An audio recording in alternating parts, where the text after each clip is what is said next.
cannot afford any empty possessions. They've got to recycle everything, partner. Boy, really nice job to take what the defense was giving him there.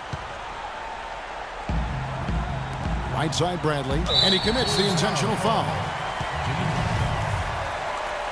That's his first personal foul.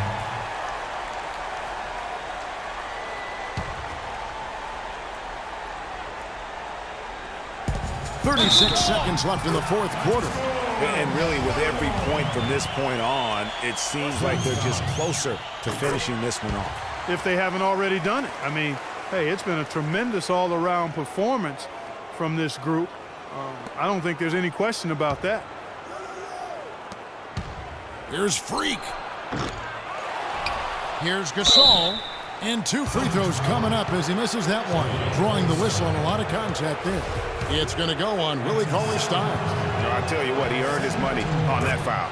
Yeah, if you're going to foul, then make sure that you don't give a chance for the and one. Second free throw, no good that time. He really wanted that one. 4 seconds separating the shot and game clocks. LeBron with it. Now defended by Freak. Left side Randolph. Lets it go from 14. Gasol with the rebound.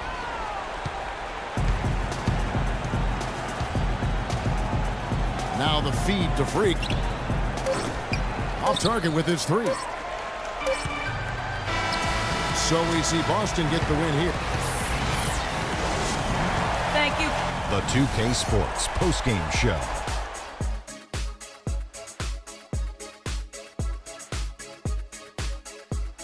Hey y'all, Ernie Johnson here along with Kenny Smith and Shaquille O'Neal. Welcome back for the presentation of our Jordan Player of the Game, Avery Bradley. A tremendous night of shooting the basketball for him tonight. He was nearly 60%. And that'll do it for this edition of the NBA on 2K Sports. Hope you enjoyed the show. From myself, Kenny Smith, Shaquille O'Neal, Kevin Harlan, and the entire 2K Sports crew, have a wonderful evening.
It's the 2K Sports pregame show. Hello and welcome everybody. Ernie Johnson, Shaquille O'Neal, Kenny the Jet Smith. We're glad to have you with us on 2K Sports. Moments away, it'll be the Chicago Bulls going up against the Orlando Magic. Well, for Orlando, playing above 500 in the last few weeks, not bad. They'd like to do better. We'll see if they can add a win tonight. And the topic here, prior to tip-off, so many teams in the league going up-tempo these days. Kenny, as a player, did you like that style? I'm assuming you had to love it. Because the one thing about playing up-tempo, Ernie, it brings you back to the roots of the game, why you started playing. If you ever go to a pickup game, you ever go to a park game, no one's stopping play and calling plays. They're going up and down. The big fella Shaq, When he first came into the league, the first thing I saw was him grab the ball coast to coast in the All-American game. That's what players want to do and people want to see. You know, that was a great example, Kenny, but towards the end of my career and most of my career, I was honestly more of a half-court player. I was pretty fast for my size, but my strength was my biggest edge. In the half-court, barbecue chicken alert. I had to put that work in, Ernie. That about wraps it up for here. Thank you for joining us. We'll see you again later. That's the 5th barbecue chicken alert.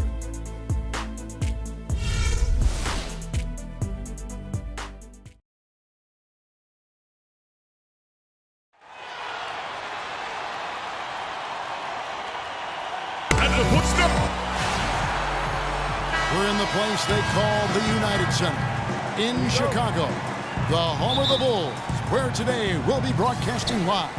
Buckle yourselves in, everybody. It's the NBA on 2K Sports. This is Kevin Harlan alongside Clark Kellogg and Greg Anthony. Just a single game at home. After this one, it's back on the road for the Bulls. Well, they come into every game with confidence, and this game is no different. Two elite teams put each other to the test, certainly, every time they meet. A lot on the line in this one, though. And already a chance for them to take the season series against this team. They see them 3 times, and after winning the first one, they've got to be confident that they can do it again. No question they'd like to get that done, Greg. This game is mental more than some realize. A win is good, but breaking down your opponent's confidence and will is even better. A look at the Magic starting group. Payne out there with Evan Fournier. Then there's Paul Millsap, and it's Vucevic, and it's Slater in at the 3 slot. Well, Merry Christmas. I mean, that was a freebie. And so here is Chicago after the made shot from Nikola Vucevic. Freak passes to Portis. Down to 5 on the shot clock.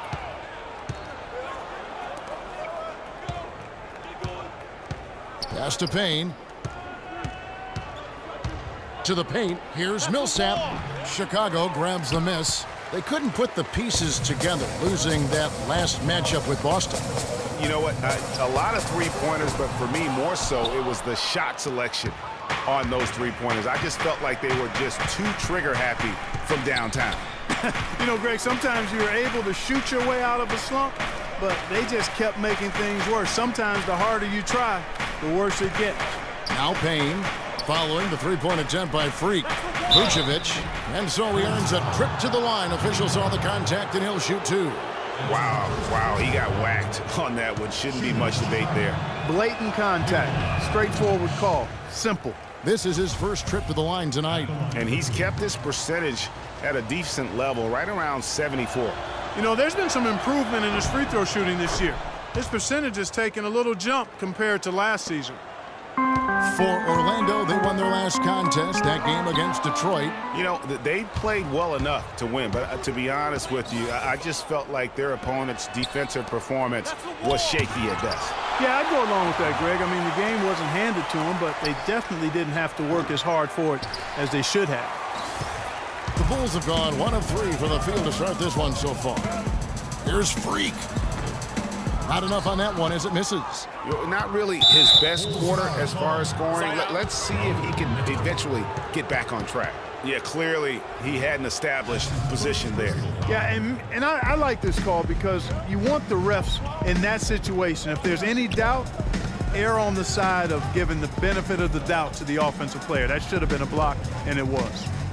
Here's Fournier. He had 13 points in the win against Detroit. Picked by Vucevic. Off the screen. They get it back. Comes up empty down low. Bulls trail by 4. Dishes to Freak. A steal. Out in his own on the break. Oh, and it looks like that's going to be a goaltending call. Yep, that's it. So they'll get the basket. He didn't get to that one quite in time, Kevin. Those can be tough to gauge sometimes. Chicago's gone 0 of 2 from deep here. To halt the run. Off the left rim and out. That's now 4 misses on their first 5 attempts. Still trying to find the rhythm and flow here offensively.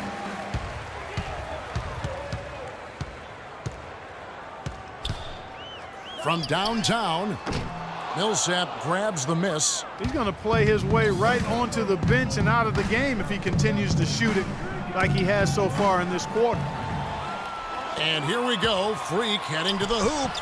And he gets it to go. With that now, only 2 of 7 to start the game. Not the start he was hoping for. Magic leading by 4. Here's Payne. He's had some playing time, but no scoring yet from him. Some nice ball movement by the Magic. Pick by Vucevic. Here's Fournier. The pick gave him all the room he needed, and he knocks down the J. Bulls have gone just 2 of 7 so far. A little bit of a slow start for them. And the call will be against Fournier. That is his first foul of the game. So both teams making some changes here.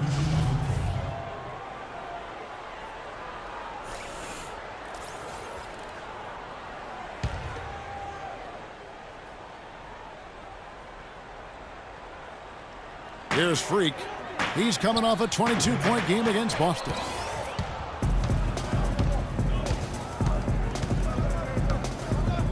Fournier dishes to Vucevic. Chicago grabs the miss. Let's catch up with Doris from the sideline. Thank you, Kevin. The Magic head coach and I had a chance to talk just for a bit. We talked about the problems a player like Deron Williams presents, and he didn't hesitate saying that Williams' combination of size and speed are major areas of concern, saying Deron is such a handful physically, there's no way to keep him out of the paint with a single defender. It's simply not possible. Guys, we've seen it so often. Thanks again, Doris. It's stolen by Harris. Williams with the ball. Taking a look at his numbers, he averages about 7 points a game, and it's Freak missing. Their game plan needs to change if they're going to get out of this hole because he is just not there offensively. Fournier for 3. Got it for his 4th field goal of the game on just 5 shots. Nice stroke from long range, and if he keeps getting those opportunities, he better take them. There's 1:38 left here in the first quarter. Check out these handles. That's rush hour handle. Not midday, not early morning. That's rush hour handle. That nasty spin just froze the defender. Payne kicks to Millsap. The feed now to Payne. There's the pass to Vucevic. Makes no mistake on the open jump shot. Vucevic has got his 2nd basket of the night. He has such a nice touch for a big man. Yeah, and they've got to figure out a way to get a bigger body on him, because if they don't match up his size, then he's going to continue to work them over the rest of the game.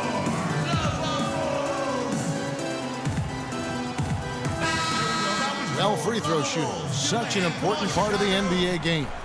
And as the 2-guard position goes, these have been the best in the league over the last 10 games. 5th on the list, Freak. And this is a set of players that can drive and slash, hoping to draw contact, because if they can get to the bucket and the foul, it's going to be a 3-point play the hard way. Yeah, and I tell you what, I think even if they get whistled for a fair number of charge calls because of that aggressive mindset, it's worth it. When you're an elite free throw shooter, and these guys are, I think you've always got to be aggressive in trying to get yourself to the foul line. It's blocked. And that one gives them a +5 rebound advantage, Kevin. Pretty clear they're dominating that area. They've come out with a lot more energy and effort so far. Williams gets the bucket. And that's definitely a shot that he has in his arsenal. Orlando's gone 2 of 2 from 3-point range here in the first quarter. Payne with it. He's against Williams. Payne passes to Hickson. Takes it from 10. Shot is off. And the Bulls going the other way now. Their last encounter was in Orlando, where they were able to handle the Magic. And the previous meeting was a win for them and a huge day for the bench. The reserves really stepped it up with their scoring. Greg, we know how important it is when you can go to your reserves without much drop-off in production. It gives you a big advantage. I know they'd love to see that again tonight. And that assist got him a little nod from his teammate after that one. Williams kicks to Freak. And the Bulls get it back. And he hits it and gets hacked on the play. A 3-point possibility if he can convert the free throw. And that putback about as easy a bucket as you're going to get. Exactly what happens when you don't box out, Greg. And here is Goodwin. And no good trying to get that one. And a chance now to hear from Paul Mills.